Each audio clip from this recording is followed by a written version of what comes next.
एक मशहूर लड़की ने मेरा ध्यान खींचने के लिए सबके सामने मेरी रोल्स रॉयस तोड़ दी। उसे लगा कि पिछली जिंदगी की तरह मैं उसे देखते ही उससे प्यार करने लगूंगा, लेकिन मैंने सीधे उसके हाथ में 10.8 लाख युआन का मुआवजे का बिल थमा दिया। पिछली जिंदगी में लियू रुयान गलती से पानी में गिर गई थी। मैंने बिना कुछ सोचे पानी में छलांग लगाकर उसकी जान बचाई और न जाने कैसे पहली ही नजर में उससे प्यार कर बैठा। मैंने अपना घर, गाड़ियां, सब कुछ उसके नाम कर दिया, यहाँ तक कि कियानई ग्रुप भी उसे सौंप दिया। लेकिन शादी के दूसरे ही महीने उसने मेरी कार के ब्रेक खराब कर दिए, जिससे मैं खाई में गिरकर मर गया। इसके बाद उसने मेरी सारी जायदाद पर कब्जा कर लिया और अपने प्रेमी के साथ ऐश की जिंदगी जीने लगी। अब जब मुझे दोबारा जीवन मिला, मैं अभी सोच ही रहा था कि उससे बदला कैसे लूं, लेकिन वह खुद मेरे सामने आ गई। तभी किसी ने आकर कहा, यंग मास्टर शू, पहली मंजिल की पार्किंग में खड़ी आपकी कार किसी ने तोड़ दी है। हमने उसे पकड़ लिया है। क्या आप नीचे चलकर देखना चाहेंगे? आज मैं रोल्स रॉयस फैंटम लेकर आया था। वैसे भी मेरे घर में ऐसी 300 से ज्यादा गाड़ियां हैं, फिर भी किसी की इतनी हिम्मत की मेरी कार तोड़ दे। नीचे पहुंचा तो देखा सामने लियू रुयान खड़ी थी। कमाल है, इस बार तो वह खुद मेरे पास आ गई। मैंने पूछा, मेरी कार तुमने तोड़ी है? उसने बिना झिझक जवाब दिया, हाँ मैंने ही तोड़ी है। मैंने कहा, क्या तुम पागल हो? तुम्हें पता भी है इस कार की कीमत कितनी है? तभी रेस्तरां का मैनेजर घबरा कर बोला, यंग मास्टर शू, इसमें हमारे रेस्तरां की कोई गलती नहीं है। सिक्योरिटी ने उसे रोकने की पूरी कोशिश की थी। लियू रुयान बोली, मुझे पता है यह बहुत महंगी कार है और मैं इसकी भरपाई नहीं कर सकती, लेकिन मैं खुद को तुम्हें सौंप कर इसकी मरम्मत का खर्च चुका सकती हूँ। मैंने ठंडे स्वर में कहा, नुकसान 10 लाख युआन से भी ज्यादा का है। क्या तुम्हें लगता है कि इससे उसकी भरपाई हो जाएगी? उसने मेरा नाम लेकर कहा, शू लियूनियन, जरा मेरा चेहरा ध्यान से देखो। उसे पूरा यकीन था कि पिछली जिंदगी की तरह मैं उसे देखते ही उससे प्यार करने लगूंगा। लेकिन मैंने शांत स्वर में कहा, मैं तुम्हें जानता तक नहीं। मेरी नजर में तुम सिर्फ वह लड़की हो जिस पर मेरा 10 लाख से ज्यादा का पैसा बकाया है। तुम्हें सबक सिखाने के अलावा मेरे पास तुम्हारे बारे में सोचने की कोई वजह नहीं है। पास खड़े लोग कहने लगे, ये पागल नहीं, इसका दिमाग ही खराब है। लियू रुयान तुरंत चिल्लाई, चुप रहो, जब लियूनियन मुझे पहचान लेगा तब तुम सब मेरे सामने घुटनों के बल बैठकर माफी मांगोगे। फिर उसने मेरी तरफ देखकर कहा, लियूनियन, मुझे ध्यान से देखो, तुम जरूर मुझसे प्यार करोगे। हम दोनों एक दूसरे के लिए बने हैं, हमें साथ होना ही था। पता नहीं क्यों जिस दिन हमें पहली बार मिलना था उस दिन तुम आए ही नहीं, इसलिए मुझे खुद तुम्हें ढूंढने आना पड़ा। पिछली जिंदगी की तरह इस बार भी लियू रुयान पानी में गिर गई। फर्क सिर्फ इतना था कि इस बार मैंने उसे बचाया ही नहीं, फिर भी उसे कुछ नहीं हुआ। इससे साफ था कि हमारी पहली मुलाकात कोई किस्मत का खेल नहीं थी। मैंने कहा, ये सारी बकवास बातें पुलिस के सामने जाकर कहना, मुझे तुम्हारे शरीर से कोई मुआवजा नहीं चाहिए।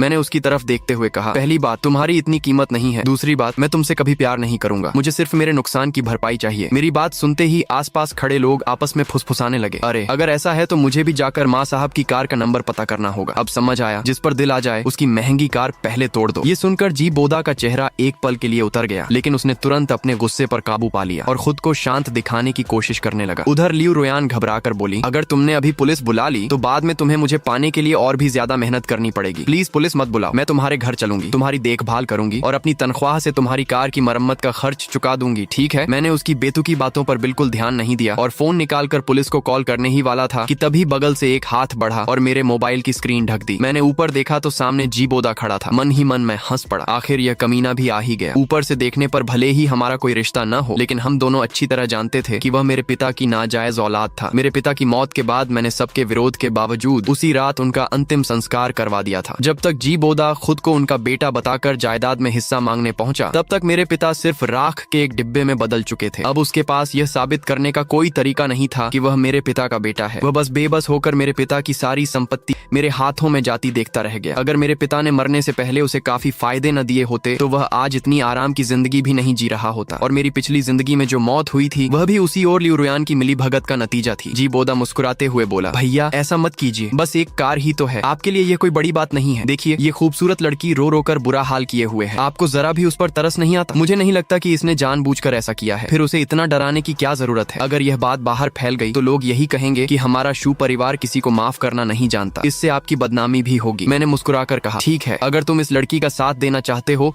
तो इसकी तरफ से सारा मुआवजा तुम भर दो। जी बोदा तुरंत बोला, भैया मैंने कब कहा कि मैं इसकी तरफ से पैसे दूंगा? मैं तो बस आपको समझा रहा हूँ कि जहाँ माफ किया जा सकता वहाँ माफ कर देना चाहिए। पिताजी भी तो हमेशा यही कहा करते थे। उसकी बेशर्मी पर मुझे हंसी आ गई। मैंने ठंडे स्वर में कहा, पहली बात, मेरे पिता तुम्हारे पिता नहीं है, इसलिए उन्हें अपना मत कहो। दूसरी बात, मैं इकलौता बेटा हूँ, मेरा कोई छोटा भाई नहीं है। तीसरी बात, अगर आज किसी ने मेरी कार तोड़ दी और मैं उससे मुआवजा भी न लूं तो कल कोई मेरी कोठी तोड़ देगा। फिर परसों क्या होगा? क्या मैं अपनी कंपनी भी किसी से तुड़वा दूं? जी बोदा बोला, आप इतने अमीर हैं, थोड़ा सा सह लेंगे तो क्या हो जाएगा? मैंने बिना झिझक जवाब दिया, मैं अमीर हूँ, बीमार नहीं, और वैसे भी तुम्हारे पास भी पैसे हैं। अगर तुम्हें इस पर इतना तरस आ रहा है तो इसकी भरपाई तुम ही कर दो। ये सुनते ही जी बोदा ने तुरंत कहा, ठीक है, शायद मुझे इस मामले में दखल नहीं देना चाहिए था। उसकी बात सुनकर लियू रुयान का चेहरा उतर गया। उसने इधर उधर नजर दौड़ाई। अब तक आसपास भीड़ और बढ़ चुकी थी। कई लोग अपने मोबाइल से वीडियो बना रहे थे, कुछ तो लाइव भी कर रहे थे। आखिरकार उसके पास कोई और रास्ता नहीं बचा। वह धीरे से मेरी तरफ बढ़ी और विनती भरे स्वर में बोली, ल्यूनियन, मैं तुमसे हाथ जोड़कर विनती करती हूँ, क्या तुम मुझे अपना फोन नंबर दे सकते हो? उसकी बात सुनकर मैंने हल्की सी मुस्कान के साथ कहा, ठीक है, अगर तुम्हें लगता है कि तुम्हारे पास मुझे यकीन दिलाने का कोई तरीका है तो अब खुद को साबित करके दिखाओ। लियू रुयान ने राहत की सांस ली और तुरंत बोली, क्या हम अंदर जाकर बात कर सकते हैं? ये एक राज है, इसे किसी दूसरे के सामने नहीं बताया जा सकता। मुझे पहले से ही अंदाजा था कि वह क्या कहने वाली है, इसलिए मैंने मना नहीं किया, बल्कि जाने के लिए उठ चुके जी बोदा को रोकते हुए कहा, अरे भाई, कहाँ जा रहे हो? आओ साथ चलकर तमाशा देखते हैं, वैसे भी तुम्हें तो सबसे ज्यादा यही पसंद है। जैसे ही हम प्राइवेट रूम में दाखिल हुए, लियू रुयान खुद को रोक नहीं पाई और तुरंत बोल पड़ी, ल्यूनियन, मुझे पता है कि बाहर इतने लोग थे, इसलिए तुम सबके सामने यह मानने में शर्म महसूस कर रहे थे कि तुम मुझे देखते ही मुझसे प्यार कर बैठे हो। अब यहाँ कोई बाहरी नहीं है, तुम्हें अपनी भावनाएं दबाने की जरूरत नहीं है। मुझे ध्यान से देखो, आज मैंने खास तुम्हारी पसंद के कपड़े पहने हैं और वही इत्र लगाया है जो तुम्हें सबसे ज्यादा पसंद है। तुमने ही कहा था, लेकिन मेरे पास भी कोई दूसरा रास्ता नहीं था। हमारी किस्मत को फिर से जोड़ने का यही एकमात्र तरीका था। मैंने उसकी बात बीच में ही काट दी और कहा, तुमने अभी कहा था कि तुम्हारे पास कोई ऐसा राज्य है जिससे तुम खुद को साबित कर सकती हो, तो क्या तुम्हारा वह राज्य सिर्फ इतना कि तुम मुझे घूरती रहो और इंतजार कर कि मैं तुम्हें देखते ही तुमसे प्यार करने लगूं? इतना कहकर मैंने पुलिस वालों की तरफ देखा और कहा, ऑफिसर, इसी औरत ने मेरी कार तोड़ी है। मेरा नुकसान 10 लाख युआन से भी ज्यादा का हुआ है। अब यह जानबूझकर पागलों जैसी बातें करके बचने की कोशिश कर रही है। कृपया इसे पूछताछ के लिए अपने साथ ले जाइए। पुलिस वाले ने आगे बढ़कर कहा, मैडम, हमारे साथ चलिए। ये सुनते ही लियू रुयान घबरा गई और जल्दी जल्दी बोली, नहीं, मैं मिसेज शू हूँ। सच तो ये है कि मैं समय में सफर करके यहाँ आई हूँ। अगर तुम मुझसे शादी कर लोगे तो मैं तुम्हारे कारोबार को पहले से भी ज्यादा ऊंचाइयों पर पहुंचा दूंगी। 6 साल बाद हम दोनों साथ हों,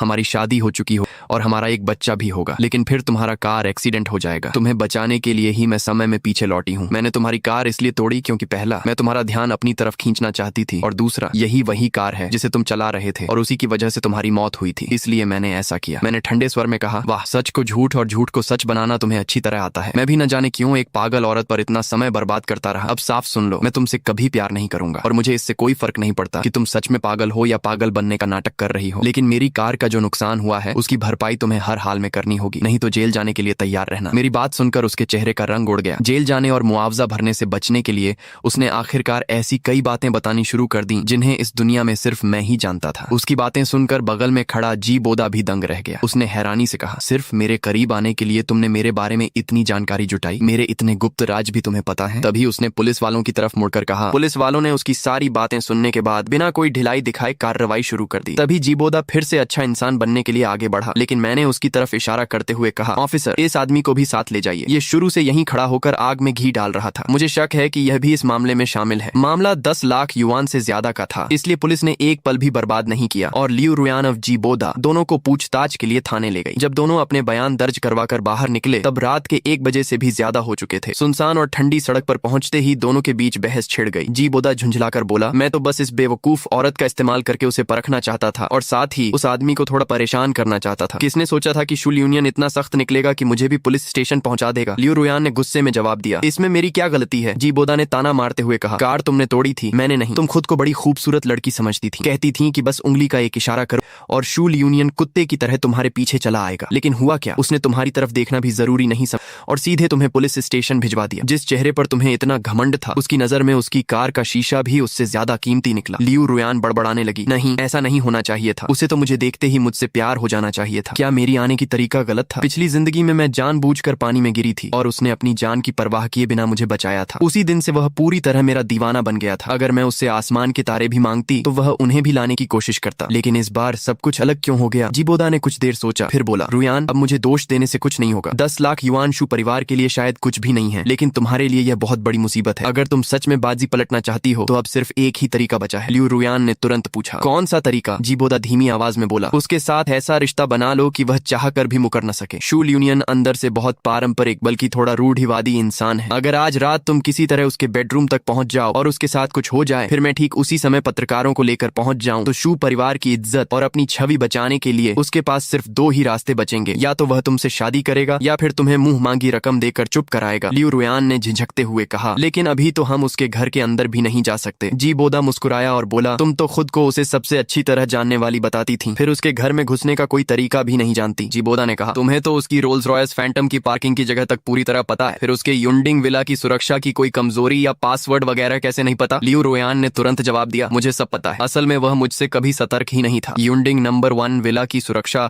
सिर्फ पासवर्ड पर है और यहाँ तक कि तिजोरी का पासवर्ड भी मैंने ही सेट किया था। इस जिंदगी में शूल यूनियन भले बदल गया हो, लेकिन ऐसे अमीर लोगों के घरों की सुरक्षा व्यवस्था की बुनियादी प्रणाली आसानी से नहीं बदली जाती। जी बोदा ने संतोष से कहा, बहुत बढ़िया, जोखिम में ही फायदा है, बस यह काम पूरा हो जाए, कल से तुम शू ग्रुप की मालकिन बन जाओगी। दोनों ने मिलकर पूरी योजना के छोटे बड़े पहलुओं पर बात कर ली, लेकिन उन्हें अंदाजा नहीं था कि यह सब पहले से ही मेरी उम्मीद के मुताबिक हो रहा था। उसी समय युंडिंग नंबर 1 विला में मैं फर्श से छत तक की कांच की खिड़की के सामने रखे एक सिंगल सोफे पर बैठा था। मेरे हाथ में क्रिमिनल लॉ की किताब थी, जिसे पढ़ते हुए मेरे चेहरे पर हल्की मुस्कान बढ़ती जा रही थी। तभी एक कर्मचारी ने हाथ उठाकर रिपोर्ट दी, सर, जैसा आपने सोचा था वैसा ही हुआ है। करीब आधे घंटे पहले जी बोदा और वह लियू नाम की औरत पुलिस स्टेशन के बाहर अलग हो गए। लियू रोयान अब टैक्सी लेकर सीधे विला की तरफ आ, और जी बोदा ने चुपचाप कुछ गॉसिप मीडिया वालों से संपर्क कर लिया है, वे भी इसी तरफ आ रहे हैं। उसने पूछा, सर, क्या हम उन्हें गेट पर ही रोक दें? मैंने हल्की मुस्कान के साथ कहा, आखिरकार आ ही गए। इन दोनों ने निराश नहीं किया, जैसा प्लान था वैसा ही करो। विला के बाहर की पेट्रोलिंग टीम को पीछे वाले पहाड़ पर भेज दो, ताकि मेहमानों के आने में कोई बाधा न हो, और मास्टर बेडरूम का पासवर्ड लॉक और अलार्म सिस्टम फिलहाल बंद कर दो। कर्मचारी ने सिर झुकाकर कहा, जी सर, समझ गया। मेरे चेहरे पर हल्की मुस्कान थी। खेल अब शुरू होने वाला था। उधर विला के बाहर पहुंचते ही लियू रोयान ने पासवर्ड डालते हुए सोचा, इस जिंदगी में शूल यूनियन भले बदल गया हो, लेकिन पासवर्ड अब भी मेरा जन्मदिन ही है। इसका मतलब वह अब भी मेरा इंतजार कर रहा है। दरवाजा खुलते ही वह धीरे से बोली, यूनियन 6 नंबर की लड़की आधी रात एक अकेले आदमी के बेडरूम में इतनी आसानी से घुस आई। सुरक्षा व्यवस्था में थोड़ी चूक थी, पासवर्ड बदलना भूल गया था, लेकिन मुझे नहीं लगा था कि कोई इस नंबर को याद रखेगा। मैंने तुरंत कहा, ओल्ड वांग, पुलिस बुलाओ। ये सिर्फ कार तोड़ने का मामला नहीं है, ये बिना इजाजत घर में घुसने और चोरी की कोशिश का मामला है। ऊपर लोग इकट्ठा हो गए और तरह तरह की बातें करने लगे। शूल यूनियन का किसी लड़की के साथ क्या चल रहा है, सबूत भी पूरे नहीं है, क्या ये कोई तमाशा है? भीड़ में किसी ने कहा, क्या जी बोदा हमें सिर्फ शो दिखाने लाया है? जी बोदा ने तुरंत हाथ उठाकर कहा, इसमें मेरा कोई हाथ नहीं है। मैंने ठंडे स्वर में कहा, बिना बुलाए रात में घर में घुसना और लोगों को साथ लाना। लियू रोयान, तुम न सिर्फ कर्ज नहीं चुका रही हो, बल्कि गलत तरीकों से अपना नुकसान निकालने की कोशिश कर रही हो। मैंने हल्की मुस्कान के साथ कहा, तुम्हें क्या लगता है कल अखबार में क्या छपेगा? फिर शांत होकर कहा, लियू रोयान, तुम अभी 2 कंपनियों लैनफेंग और चाओ यांग के बीच उलझी हो। ये किसी को नहीं पता, लेकिन मुझे पता है कि तुम्हें कहाँ निवेश करना चाहिए। ये सुनकर कोने में बैठा जी बोदा अचानक सतर्क हो गया। मैंने भी हैरानी का नाटक किया। इससे पहले कि मैं कुछ कहता, जी बोदा जल्दी से बोला, लियू रोयान, अगर तुम भरोसा नहीं करती तो छोड़ दो, सिर्फ 1 लाख का मामला है, मैं भर देता हूँ। मुझे कुछ लोगों की दबंगई पसंद नहीं। उसने तुरंत मेरे खाते में 1 लाख युआन ट्रांसफर कर दिए और लियू रोयान को लेकर बाहर जाने लगा। पैसे मिलते ही मुझे उनका नाटक देखने में दिलचस्पी नहीं रही, इसलिए मैंने उन्हें जाने दिया। लियू रोयान अभी भी हिचकिचा रही थी, लेकिन जब उसने देखा कि मुझ पर कोई असर नहीं हो रहा तो गुस्से से घूर कर बोली, शूल यूनियन, तुम इसका पछतावा करोगे? मैं ही तुम्हारा असली सहारा थी। जब तुम गिरोगे तब मेरे पास आओगे। यह कहकर वह अकड़ते हुए जी बोदा के साथ चली गई और पत्रकार भी तुरंत वहां से चले गए। सबके जाने के बाद ओल्ड वांग ने पूछा, सर, आपने उन्हें ऐसे ही जाने दिया? मैंने शांत होकर कहा, अभी तो शुरुआत है, बड़े शिकार के लिए जाल ढीला रखना पड़ता है। मैं उन्हें सिर्फ जेल तक सीमित नहीं रखूंगा। कुछ समय बाद जी बोदा और लियू रोयान करीब आने लगे। लियू रोयान की सलाह पर जी बोदा ने चाओयांग कंपनी में निवेश किया। हालांकि उसने पूरी पूंजी नहीं लगाई, लेकिन छोटे निवेश से भी उसे अच्छा फायदा मिल गया।